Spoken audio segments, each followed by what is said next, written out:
Tantangan untuk para produser seluruh Indonesia.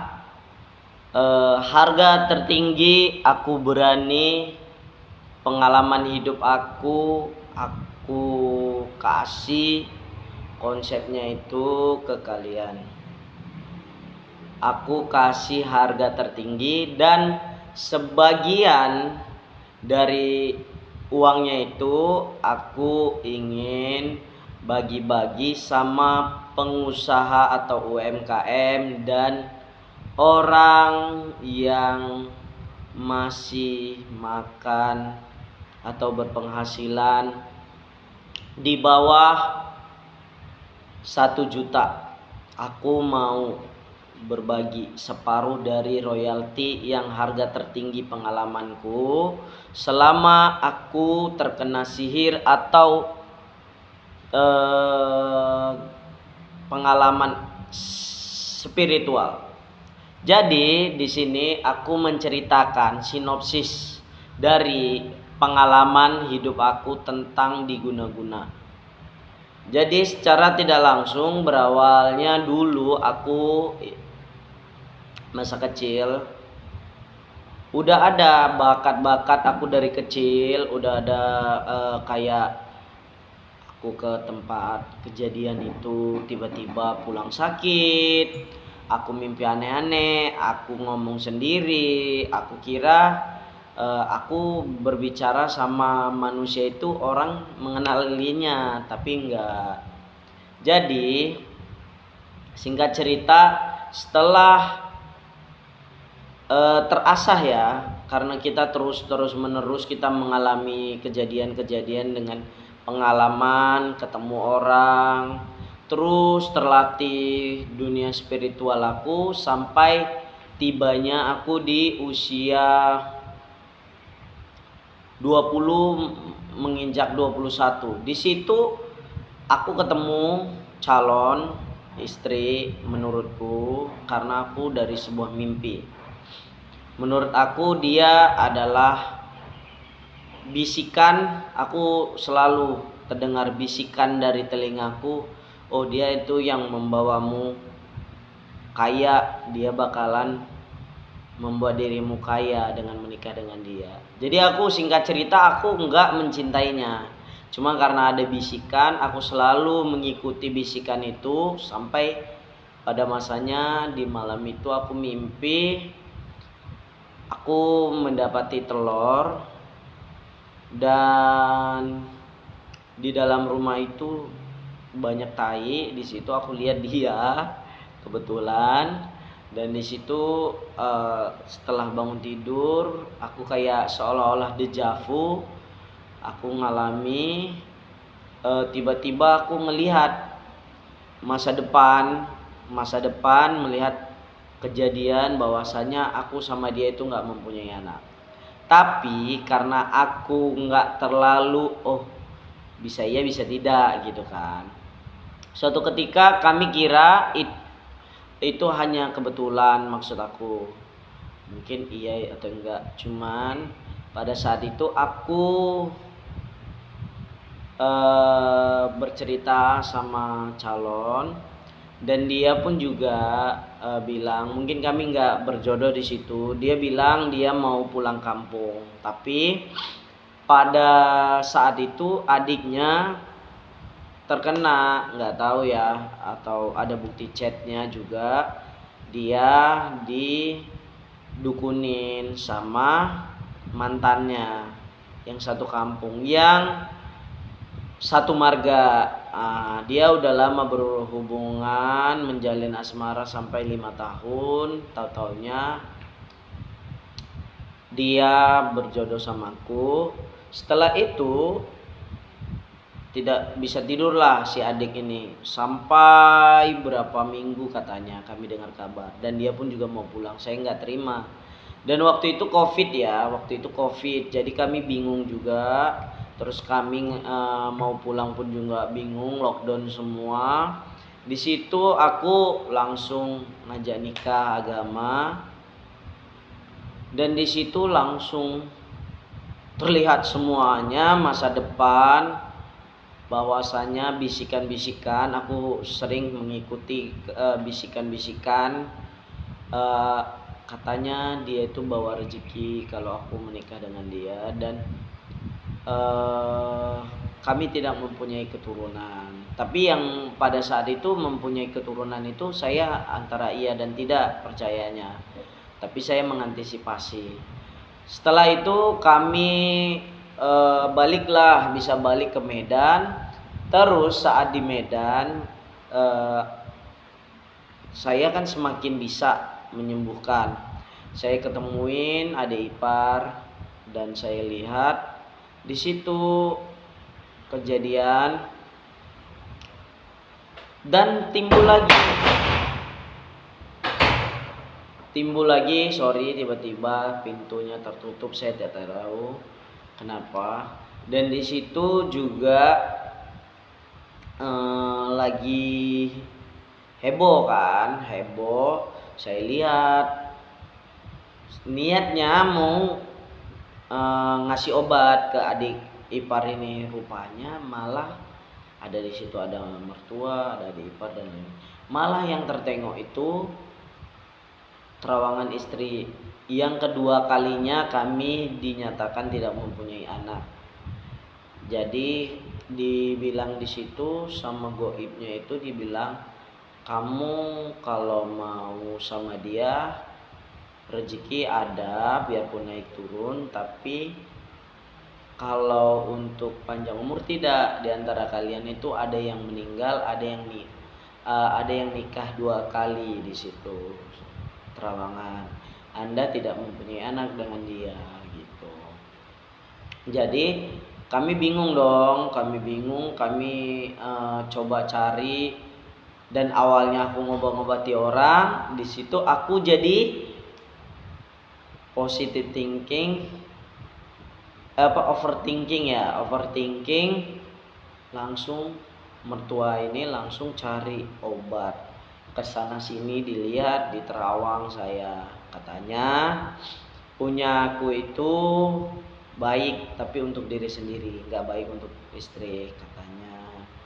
Dan waktu itu sebelum kejadian sampai kami ke Medan, saya lupa, di situ ada kejadian hamil 3 bulan, tapi udah dicek lah sama orang yang ngerti lah, dia bisa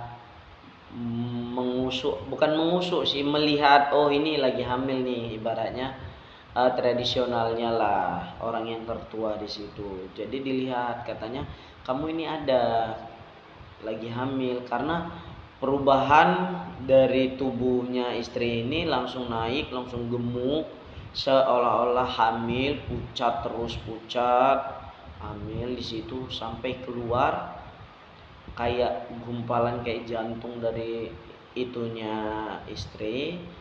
Dari situ saya mimpi, kamu gak usah punya anak ya, biar ini anak saya yang jaga. Jadi sebelum kami ke Medan udah dapat kayak gitu. Sampai kami di Medan, orang tua pun juga nanya berobat sana sini, jadi gitu juga.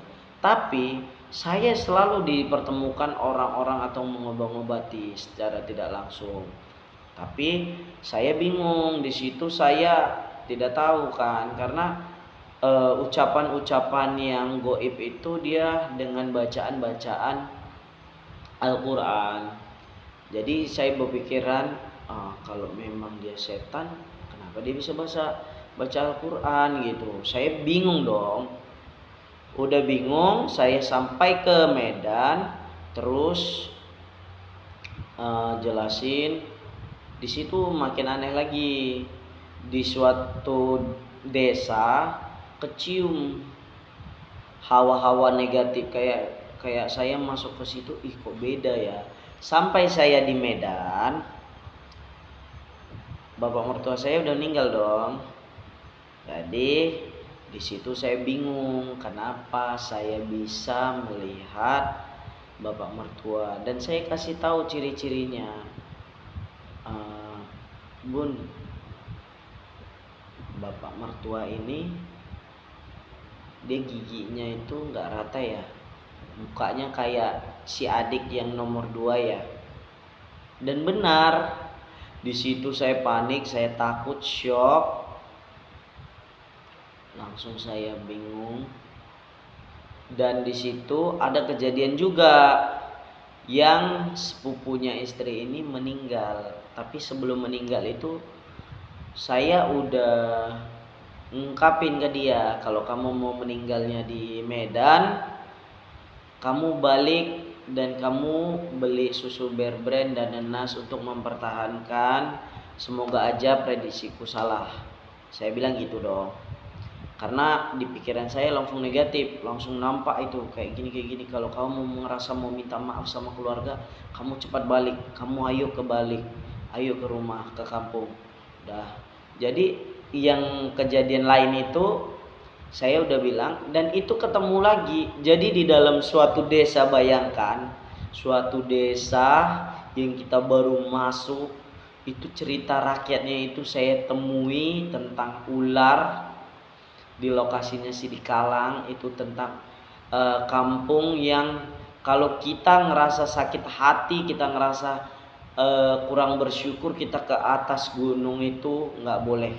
Karena apa? Yang didatengin itu ular yang bisa berbicara dan menceritakan atau curhat, ular curhat gitu.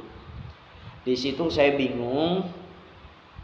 Saya bilang, waktu orang kampung itu cerita, kamu katanya bisa kayak gini ya. Iya.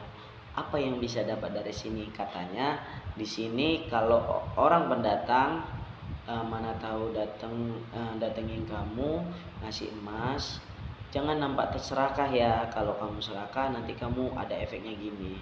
Karena udah ada kejadian orang kampung ini sampai rambutnya rontok karena dia serakah, nggak mau berbagi dari yang dikasih sama nenek moyang sini. Katanya ada mungkin harta karun lah secara tidak langsung. Tapi di situ saya aneh, saya ke ladang membantu untuk ngambil padi darat. Di situ saya diam, merinding guys, merinding ya, merinding. Saya kalau ingat kejadian itu luar biasa. Naik nih. Tadi pintu dan ini merinding, nggak bisa dibuat-buat. Naik semua nih. Jadi sampai di situ saya ngobrol nih, kirain saya ngobrol curhat gini bilang, saya cerita enak ya di sini kayak gini, kita planning masa depan lah. Saya ngobrol. Setelah saya ngobrol, tiba-tiba dipanggil, ya kamu ngomong sama siapa? Dari atas. Oh my god, gue bilang, kau jangan main-main, gue bilang, kau jangan main-main, aku baru ngobrol loh, kau ngambil bambu kuning di situ, aku bilang, kau ngapain di situ, kau mau bakar sampah. Aku marah-marahi, kau jangan main-main, aku udah shock nih, lama loh aku ngobrol di sini, kau jawabi terus, aku bilang. Jadi di desanya istri ini, aku panik dong. Pulang dari situ aku langsung kuburan tua tuh langsung lari yang kuning. Aku bilang, di sini kenapa kok ada yang lari kuning? Aku bilang pakai jubah kuning. Gak seram kan? Gak seram, tapi larinya cepat. Aku bilang, di atas itu ada apa? Aku bilang. Merindingnya luar biasa guys. Di situ ada apa? Aku bilang sama istri ini, mau jalan ke air sarudan. Air sarudan tahulah kalau orang-orang Sidikalang sana, air sarudan itu apa. Jadi lepas dari situ langsung boker, aku berdarah banyak, tapi aku nggak sakit. Tengah malam aku langsung histeris. Wih, kena apa ini? Kan aku udah bilang, oh ini bakalan aku datang dong, yang teman aku yang gaib ini datang. kasih petunjuk. Oh, rupanya dia nggak suka karena aku pendatang, aku nggak jarah, nggak ini bla bla bla bla. Di situ aku langsung sholat, aku tanya, oke, selesai. Udah gitu, di situ aku lihat semua yang meninggal di situ, aku yang nggak kenal lah banyak, tapi yang aku tanya yang giginya nggak rata itu siapa, terus almarhum yang aku bilang kamu balik kampung aja kalau meninggal, itu benar meninggal. Aku banyak yang memang saksi-saksi dan bahwasannya aku nggak mengada-ngada soal cerita. Jadi aku bilang sama kalian sutradara yang mau pengalaman spiritual, aku ada banyak ya, sampai aku di usia hampir 30 ini banyak bisa aku serahkan ke kalian, royaltinya separuh dari hasil penjualan. Aku yakin pasti relate dan aku punya semua konsep dan bukti-bukti bahwasanya ini kejadian, nggak mengada-ngada, nggak mengarang-arang, dan aku sampai ada mantra-mantra Jawa yang aku pun bingung itu berasal dari mana, kenapa aku bisa pakai mantra-mantra Jawa zaman dulu, padahal aku memang suku Jawa tapi aku tak paham dengan semua bahasa. Jadi itulah yang mau aku ceritakan, dan aku lepas dari semua spiritual itu. Sekarang aku sembuh, itu aku mau bikin film. Kalau ada semua yang punya modal, semua yang ingin saya berbagi ikhlas untuk histori saya dari saya kecil sampai besar, saya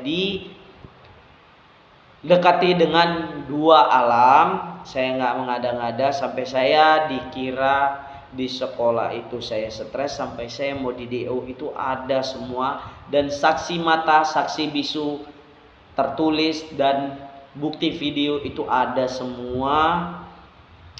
Bagi semua sutradara, kameramen, dan semua perfilman Indonesia, kalau memang bersedia kita bekerja sama, saya gak akan menerima sepersen pun kalau itu gak trending.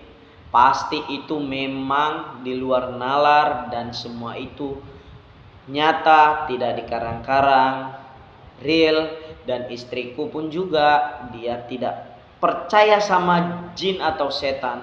Sekarang dia bingung atas di luar nalar yang kita alami dan aku alami dari kecil sampai aku di umur 30, aku lolos dari gaib. Jadi aku ingin berbagi ilmu, tapi saya tidak punya modal untuk memfilmkan film ini. Jadi aku ingin berbagi bagi kalian yang hobi film atau punya modal untuk film, kita filmkan kisah nyata ini. Real lillahi ta'ala, saya berani taruh nyawa karena yang saya alami ini penuh dengan makna dan solusi untuk kita lepas dari spiritual dan lepas dari jin, korin, dan pendamping dan lain-lain. Saya kebetulan tidak membilang diri saya indigo, tidak membilang saya ingin menunjukkan bahwasannya kita bisa terlepas dari syirik, bisa terlepas dari jin, seton, dan lain-lain, dan kita bisa sembuh tanpa ditipu sama dukun-dukun yang berkedok Islam dan dukun-dukun yang mengatasnamakan Islam, dukun-dukun yang memanfaatkan kamu untuk mencari cuan. Saya di sini Hendra Permana ingin berbagi pengalaman hidup di dunia spiritual sampai saat ini. Ayo, semoga kalian yang masuk di FYP-nya video saya ini saya bikin sampai part lebih, tonton part pertama sampai part akhir karena durasinya ini panjang dan aku akan menjawab apa pertanyaan kalian yang pernah dialami. Aku bisa menjawab semua. Karena apa? Aku udah pernah berobat dari dukun, dari semua suku, minum tulisan mujarobat, minum tulisan air yasin, minum semua aku udah ngalami. Dan itu semuanya ada historinya masing-masing dan cerita yang sangat mengerikan menurut aku. Pengalaman pribadi aku mau menceritakan ke kalian semua, tapi supaya paham dan banyak pengalaman saya yang kalian dapat, dan itu bisa kalian mengatasi situasinya. Karena itu nggak bisa dipungkiri, pasti itu aja namanya setan dan iblis. Dia menyerupai gitu. Jadi banyak. Sampai aku di kampung Vietnam, aku di Batam, aku di Pekanbaru, itu spiritualnya itu luar biasa tiap daerah. Aku udah berapa daerah loh. Aku bisa aku bisa melewati semua fase-fase itu sampai saat ini saya dinyatakan sembuh dan saya tidak bisa lagi mengkarang-karangnya karena semua ada bukti-bukti. Terima kasih untuk yang sudah mensupport saya. Semoga film saya ada yang mau membeli dan membagikan royaltinya itu kepada UMKM, dan yang di bawah menengah 1 juta itu kita kasih bantuan berupa usaha. Jadi royaltinya itu untuk masyarakat juga separuhnya. Dan separuhnya lagi aku ingin bikin panti anak yatim dan bikin film-film selanjutnya mengenai bukan spiritual lagi. Kalau spiritual saya kasih totalitas untuk siapa yang membeli royalti yang kesepakatan yang saya kasih, saya total tahu dari awal dan akhir dan bukti-bukti banyak. Ini cerita asli. Terima kasih.